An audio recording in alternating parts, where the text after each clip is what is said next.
F-16 ഉക്രൈനിലുണ്ടെന്ന് നമുക്കറിയാം. ആ F-16 ഒരു മിസൈൽ ആക്രമണത്തിലൂടെ റഷ്യ ഡാമേജ് ചെയ്തു. അല്ലെങ്കിൽ റഷ്യ ഉക്രൈനിലെ ഈ F-16 പ്രവർത്തിപ്പിക്കുന്ന സ്ഥലം കണ്ടെത്തി മിസൈൽ ആക്രമണത്തിലൂടെ അതിൽ 2 എണ്ണത്തെ നശിപ്പിച്ചു എന്നുള്ള പല വാർത്തകൾ നമ്മൾ കണ്ടതാണ്. ഇവയെല്ലാം റഷ്യയുടെ മാത്രം ക്ലെയിമാണ്. പക്ഷെ ഇതിനെക്കുറിച്ച് ഉക്രൈൻ ഇതുവരെയും ഒന്നും പറഞ്ഞിട്ടില്ല. 25, 26 തീയതികളിൽ നടന്ന റഷ്യയുടെ മിസൈൽ ആക്രമണത്തിൽ F-16 ഡാമേജ് ആയിട്ടുണ്ടോ ഇല്ലയോ എന്നുള്ള യാതൊരു ഔദ്യോഗിക സ്ഥിരീകരണം നൽകിയിട്ടില്ല. അങ്ങനെ ആദ്യമായി Ukraine president Vladimir Zelensky F-16 കുറിച്ച് ഒരു കാര്യം പറഞ്ഞു. F-16 ഉക്രൈൻ ആകാശത്തിലൂടെ പറക്കാൻ തുടങ്ങി. വെറുതെ പറക്കുക മാത്രമല്ല ചെയ്തത്. റഷ്യ നടത്തിയ ഏറ്റവും വലിയ മിസൈൽ ആക്രമണത്തിൽ ഏകദേശം 30%-ലധികം മിസൈലുകളെയും ഡ്രോണുകളെയും ഞങ്ങളുടെ F-16 വിമാനങ്ങൾ വെടിവെച്ച് വീഴ്ത്തി. ഔദ്യോഗികമായി F-16 ഉക്രൈനിൽ കളമിറങ്ങാൻ തുടങ്ങിയെന്ന് ഒരു കാര്യം പറഞ്ഞു. കൂടാതെ F-16 ഞങ്ങൾ അപ്ഗ്രേഡ് ചെയ്യുന്നുണ്ട്. ഈ F-16 വിമാനങ്ങളുടെ റേഡാർ ക്രോസ് സെക്ഷൻ, ഈ വിമാനങ്ങളുടെ ഇലക്ട്രോണിക് മാഗ്നറ്റിക് സ്പെക്ട്രം പെർഫോമൻസ്, ഇവ റഷ്യയുടെ കൈകളിൽ അകപ്പെടാതിരിക്കാൻ ഒരുപാട് അപ്ഗ്രേഡ്സ് ഞങ്ങൾ ഈ വിമാനങ്ങളിൽ ചെയ്യാൻ തുടങ്ങിയിട്ടുണ്ട്, അമേരിക്കയുടെ സഹായത്തോടു കൂടി. ഇവയെല്ലാം ഈ വീഡിയോയിലൂടെ വ്യക്തമായി അറിയാം.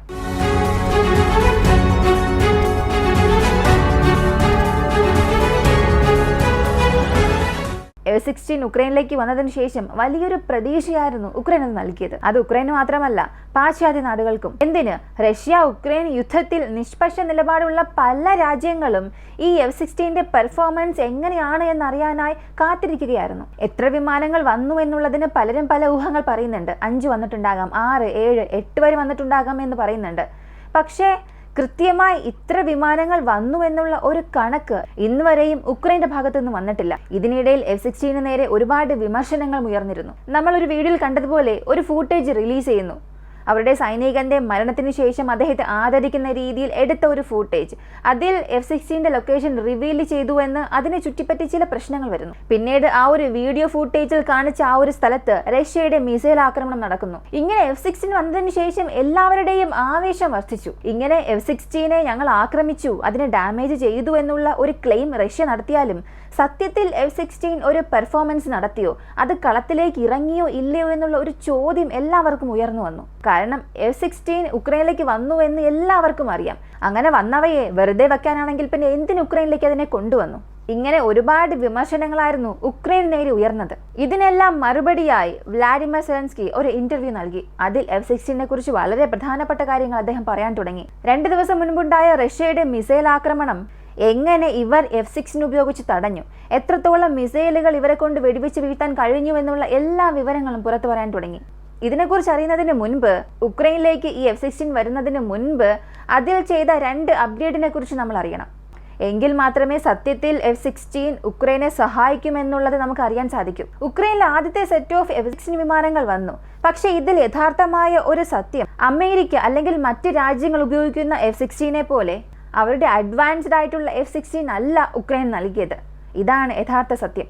കുറച്ചൊരു പഴയ ജെറ്റ് അല്ലെങ്കിൽ വിരമിക്കാനുള്ള ഒരു കണ്ടീഷനിലായിരുന്ന F-16 ആയിരുന്നു ഉക്രൈൻ നൽകിയത്. അങ്ങനെ നൽകിയാലും ഈ വിമാനങ്ങളെ അപ്ഗ്രേഡ് ചെയ്യുന്നതിൽ അമേരിക്കയ്ക്ക് ചില പ്രശ്നങ്ങൾ ഉണ്ടായിരുന്നു. ഇപ്പോൾ ഒരു വിമാനം പറക്കുന്നു, അല്ലെങ്കിൽ ആ വിമാനങ്ങളെ ശത്രുരാജ്യങ്ങളുടെ വിമാനങ്ങളിൽ നിന്നും രക്ഷിക്കണമെന്നുണ്ടെങ്കിൽ EMS ഓപ്പറേഷൻ ഉണ്ടായിരിക്കണം. Electro magnetic spectrum operation, infrared waves, X-rays, delta wave, ഇങ്ങനെ ഇവയെല്ലാം ചേർന്നതാണ് ഇലക്ട്രോ മാഗ്നറ്റിക് സ്പെക്ട്രം ഓപ്പറേഷൻ. ഒരു വിമാനം പ്രവർത്തിക്കുന്നത് മുതൽ മിസൈൽ ലോഞ്ച് ചെയ്ത് അത് ശത്രുവിൻ്റെ വിമാനത്തെ ആക്രമിക്കുന്നതും, അല്ലെങ്കിൽ തനിക്ക് നേരെ വരുന്ന ശത്രു വിമാനങ്ങളിൽ നിന്നും സ്വയം രക്ഷിക്കുക, ഗ്രൗണ്ട് റേഡാറുമായി ഒരു കമ്മ്യൂണിക്കേഷൻ നടത്തുക, ഇങ്ങനെ എല്ലാം ഇലക്ട്രോ മാഗ്നറ്റിക് സ്പെക്ട്രം ഓപ്പറേഷനുള്ളിലാണ് വരിക. പക്ഷേ F-16 സംബന്ധിച്ച് ഇതിൻ്റെ ഈ ഡേറ്റാസ് ഒന്നും തന്നെ റഷ്യയ്ക്ക് ഇതുവരെയും ലഭിച്ചിരിക്കാനുള്ള സാധ്യതയില്ല. എത്ര തന്നെ സിറിയയിൽ റഷ്യയുടെ ആക്റ്റീവ് ഫോഴ്സസ് ഉണ്ടായാലും അവിടെ നിന്ന് ഈ F-16 റൈഡർ ക്രോസ് സെക്ഷൻ, അല്ലെങ്കിൽ അതിൻ്റെ electronic warfare jamming capacity, electronic warfare capacity, അകത്തേക്ക് വരുന്ന മിസൈലിനെ അത് എങ്ങനെയാണ് ദിശ തിരിക്കുന്നത്, അല്ലെങ്കിൽ അകത്തേക്ക് വരുന്ന മിസൈലിനെ അത് എങ്ങനെയൊക്കെ കുഴപ്പിക്കുന്നു, ഈ കാര്യങ്ങളൊന്നും, ഈ വിവരങ്ങളൊന്നും റഷ്യയ്ക്ക് കൂടുതൽ ലഭിക്കാനുള്ള സാധ്യതയില്ല.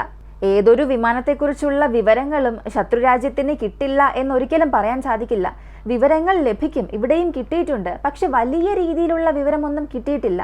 കാരണം നേരിട്ട് റഷ്യയ്ക്കും F-16 ഇടയിൽ ഒരു ഏറ്റുമുട്ടൽ ഉണ്ടാകാനുള്ള സാധ്യത ഇതുവരെയും വന്നിട്ടില്ലായിരുന്നു. പക്ഷേ ഇവയെല്ലാം എപ്പോൾ മാറാൻ തുടങ്ങുമെന്ന് ചോദിച്ചാൽ ഡയറക്റ്റ് റഷ്യയുടെ വിമാനങ്ങൾ ഒരു വശത്ത്, റഷ്യയുടെ എയർ ഡിഫൻസ് സിസ്റ്റം ഈ വശത്ത്, എതിർഭാഗത്ത് ഉക്രൈൻ്റെ F-16, ഉക്രൈൻ്റെ അഡ്വാൻസ്ഡ് മിസൈൽസ്. ഇങ്ങനെ ഇവർക്ക് രണ്ടുപേർക്കുമിടയിൽ ഒരു ഏറ്റുമുട്ടൽ ഉണ്ടാകുമ്പോൾ ആ സമയത്ത് F-16 കുറിച്ച് റഷ്യയ്ക്ക് കൂടുതൽ വിവരങ്ങൾ ലഭിക്കും. ഇവരുടെ ഇലക്ട്രോണിക് വാർഫെയർ സിസ്റ്റം എങ്ങനെ വർക്കാകുന്നു, അതിൻ്റെ ബാൻഡ് വിഡ്ത്ത് എന്ത്, ഏത് രീതിയിലാണ് ഗ്രൗണ്ട് സ്റ്റേഷനുമായി അത് കമ്മ്യൂണിക്കേറ്റ് ചെയ്യുന്നത്, മറ്റ് വിമാനങ്ങളുമായി അതിൻ്റെ കമ്മ്യൂണിക്കേഷൻ എങ്ങനെ നടക്കുന്നു, ഈ വിവരങ്ങളെല്ലാം പഠിക്കാനുള്ള ഒരു അവസരമായി അത് മാറും. അതിനാൽ അമേരിക്ക തീരുമാനിച്ചത് നമ്മൾ നൽകുന്ന ജെറ്റ്സ് ഇങ്ങനെ നൽകാൻ പാടില്ല, അതിൽ ഒരുപാട് മോഡിഫിക്കേഷൻസ് ചെയ്യണം. പ്രധാനമായും അതിൻ്റെ ബാൻഡ് വിഡ്ത്തിൽ പല മാറ്റങ്ങൾ വരുത്തണം. F-16 റഷ്യൻ വിമാനങ്ങളും നേർക്കുനേർ ഏറ്റുമുട്ടിയാൽ പോലും റഷ്യയ്ക്ക് F-16 കുറിച്ചുള്ള യാതൊരു വിവരവും ലഭിക്കാൻ പാടില്ല. എന്നാൽ അതിലും ഇവർക്കുണ്ടായിരുന്ന രണ്ട് പ്രധാനപ്പെട്ട പ്രശ്നം. ഒന്നാമത്തേത്, ഇപ്പോൾ ഇവർ നൽകിയ ഈ വിമാനങ്ങൾ അമേരിക്കയുടെ എയർഫോഴ്സിൽ ഇപ്പോൾ സർവീസിലില്ല.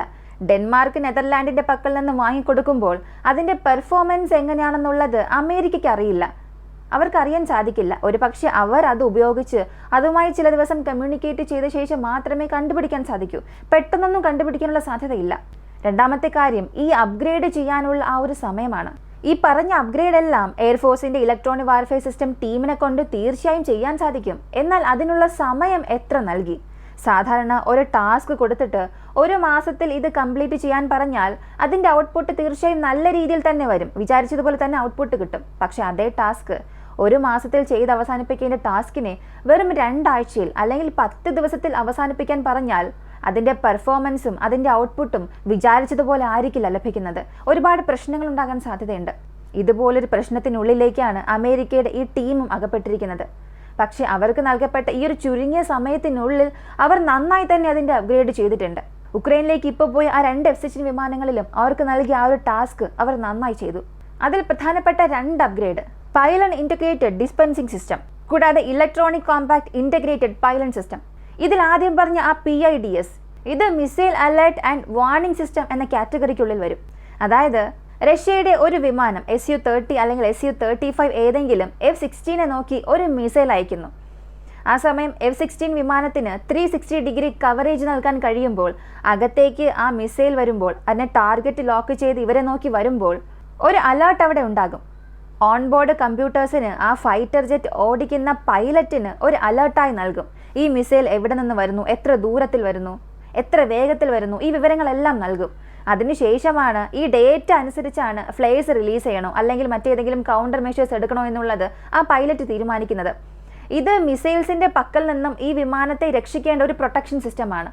എന്നാൽ അത് തന്നെ രണ്ടാമത്തെ കാര്യം എടുത്താൽ ECIPS, ഇതിനെ ആക്റ്റീവ് ഇലക്ട്രോണിക് വാർഫെയർ സിസ്റ്റം എന്ന കാറ്റഗറിക്കുള്ളിലാക്കാം. അകത്തേക്ക് വരുന്ന മിസൈൽസിനെ ഡീകോയ്സ് വഴി കുഴപ്പിക്കുക, അല്ലെങ്കിൽ അകത്തേക്ക് വരുന്ന മിസൈൽസിന് ലഭ്യമാകുന്ന ഇൻപുട്ട്, റേഡാർ ഇൻപുട്സിനെ ആശയക്കുഴപ്പത്തിലാക്കുക, ഇവയെല്ലാം ഈ കാറ്റഗറിക്കുള്ളിൽ വരും. ഈ 2 അപ്ഗ്രേഡും ഇപ്പോൾ ഉക്രൈൻ നൽകിയ F-16 ഇൻ്റഗ്രേറ്റ് ചെയ്തിട്ടുണ്ട്.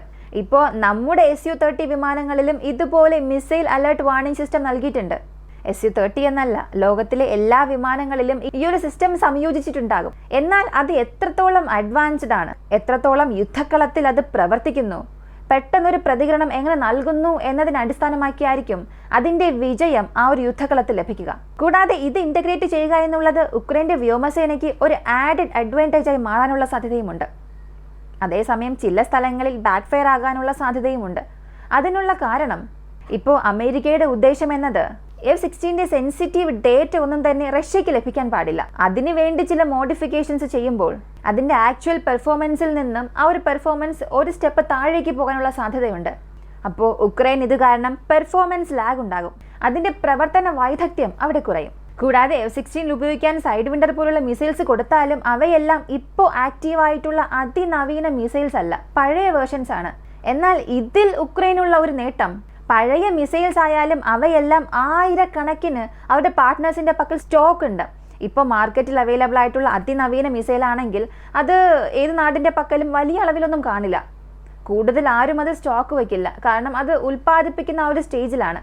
പക്ഷേ പഴയ മിസൈലാണ് ഉക്രൈൻ നൽകുന്നതെങ്കിൽ അത് ആയിരക്കണക്കിന് മിസൈലുകൾ എപ്പോഴും റെഡിയായി ഉണ്ടാകും. അതിനാൽ ഉക്രൈൻ എപ്പോഴും ഈ ഒരു സ്റ്റോക്ക് വന്നുകൊണ്ടേയിരിക്കും.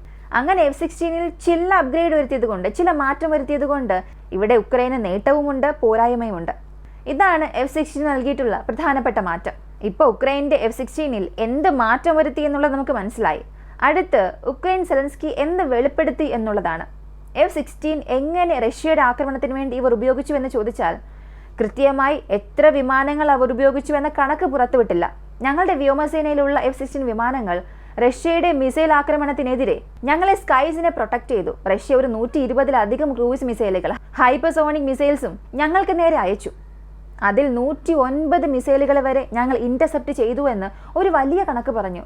പക്ഷേ ആ ഗ്രൗണ്ട് റിപ്പോർട്ട്സ് ഇതുമായി മാച്ച് ആകുന്നുണ്ടോ എന്ന് നോക്കിയാൽ അതിലും ഒരുപാട് പൊരുത്തക്കേടുണ്ട്. 110 മിസൈൽ ഞങ്ങൾ ഇന്റർസെപ്റ്റ് ചെയ്തു എന്ന് സെലൻസ്കി പറഞ്ഞു. കൂടാതെ 130-ലധികം ഡ്രോണുകളിൽ 99-ൽ കൂടുതൽ ഡ്രോൺസിനെ ഇന്റർസെപ്റ്റ് ചെയ്തതായും ഒരു കണക്ക് പറഞ്ഞു. ഇതിൽ F-16 പങ്ക് വളരെ പ്രധാനമായിരുന്നു. ഉക്രൈന്റെ സ്കൈസിന് മുകളിൽ ഇതിനുശേഷം റഷ്യയുടെ മിസൈൽ കടക്കണമെന്നുണ്ടെങ്കിൽ തീർച്ചയായും അതിന് F-16 അനുവദിക്കില്ല എന്ന് വളരെ വ്യക്തമായി പറഞ്ഞു. ഇദ്ദേഹത്തിന്റെ സ്റ്റേറ്റ്മെന്റ് അനുസരിച്ച് നോക്കിയാൽ റഷ്യക്കെതിരെയുള്ള കോമ്പാക്റ്റിൽ ഉക്രൈനുള്ളിൽ F-16 പ്രതിരോധ നിലയിൽ ഇപ്പോൾ ഇറങ്ങിയിട്ടുണ്ട് എന്നുള്ളത് ഈ ഒരു അഭിപ്രായത്തിലൂടെ തന്നെ നമുക്ക് മനസ്സിലാക്കാം. എന്നാൽ ഒരു 30% മിസൈൽസ് ഡ്രോൺസിനെ F-16 വെച്ച് തടസ്സപ്പെടുത്തിയെന്ന് അവർ പറഞ്ഞു. അതിനുള്ള സാധ്യത അവിടെ ഉണ്ടോ എന്നുള്ളതും നമ്മൾ മനസ്സിലാക്കണം. അങ്ങനെ നോക്കിയാൽ തീർച്ചയായും ഇല്ല. ഉദാഹരണത്തിന് F-16 നിന്നും പരമാവധി എത്ര മിസൈൽസ് വിക്ഷേപിക്കാൻ കഴിയുമെന്ന് ചോദിച്ചാൽ ഒരു 6 മിസൈൽസിന് വരെയും സൈമിൾട്ടേനിയസ് ആയി അയക്കാൻ സാധിക്കും. അതിന്റെ റേഞ്ച് അനുസരിച്ച് 6 സൈഡ് വിൻഡർ മിസൈൽസ് എടുത്തുകൊണ്ടുപോകാൻ സാധിക്കും. ശരി, ഒരു 7 മിസൈൽസിൽ കൂടുതൽ ഇവരെ കൊണ്ട് കൊണ്ടുപോകാൻ സാധിക്കില്ല. ആ ഒരു കണക്ക് വെച്ച് നോക്കിയാൽ ഒരു സമയം ഇവർ പോയി ആക്രമിച്ച് തിരികെ അവരുടെ ബേസിലേക്ക് വന്ന് വീണ്ടും മിസൈൽസ് റീലോഡ് ചെയ്തുകൊണ്ടു പോകുന്നതിനുള്ളിൽ ആ ഒരു മിസൈൽ ആക്രമണം ഒരുപാട് സ്ഥലങ്ങളിൽ നടന്ന് അവസാനിക്കും. അപ്പോൾ F-16 ഉപയോഗിച്ചാലും ഈ 30% മിസൈൽസിന് അകത്തേക്ക് വന്ന മിസൈൽസിനെയും ഡ്രോൺസിനെയും നശിപ്പിച്ചിട്ടുണ്ടാകാനുള്ള ഒരു സാധ്യത തീർച്ചയായും കുറവ് തന്നെയാണ്. എന്നാൽ F-16 പ്രവർത്തനം ഉക്രൈനിൽ ആരംഭിച്ചു കഴിഞ്ഞു എന്ന് പറഞ്ഞതിലൂടെ ഈ ബാറ്റിലിനെ വീണ്ടും അടുത്തേക്ക് കൊണ്ടുവന്നിരിക്കുകയാണ്. ഇപ്പോൾ ഡിഫൻസീവ് ഓപ്പറേഷന് വേണ്ടിയിട്ടാണ് F-16 ഉക്രൈൻ ഉപയോഗിക്കുന്നതെങ്കിലും വരാൻ പോകുന്ന ദിവസങ്ങളിൽ തീർച്ചയായും റഷ്യയുടെ വ്യോമസേനയുമായി നേർക്ക് നേർ ഉക്രൈൻ്റെ F-16 കണ്ടുമുട്ടും. കാരണം റഷ്യയ്ക്കുള്ളിൽ ഒരു 900 കിലോമീറ്റർ അകത്തേക്ക് പോയി ഡ്രോൺ ഉപയോഗിച്ച് അവർ ആക്രമിക്കുന്നുണ്ട്. അങ്ങനെയുള്ളപ്പോൾ ഇപ്പോൾ കയ്യിൽ F-16 ഉണ്ട്. അതിനെ ബോർഡർ ഏരിയാസിൽ ഉപയോഗിക്കാനും തീർച്ചയായും ഉക്രൈൻ ശ്രമിക്കും. അടുത്ത വർഷം 2 AWACS വിമാനങ്ങൾ ഉക്രൈൻ നൽകാൻ പോകുന്നുവെന്നും പറഞ്ഞിട്ടുണ്ട്. 90 F-16 വിമാനങ്ങൾ വരെയും ഉക്രൈനിലേക്ക് വരാൻ പോകുന്നുവെന്നും പറയുന്നു.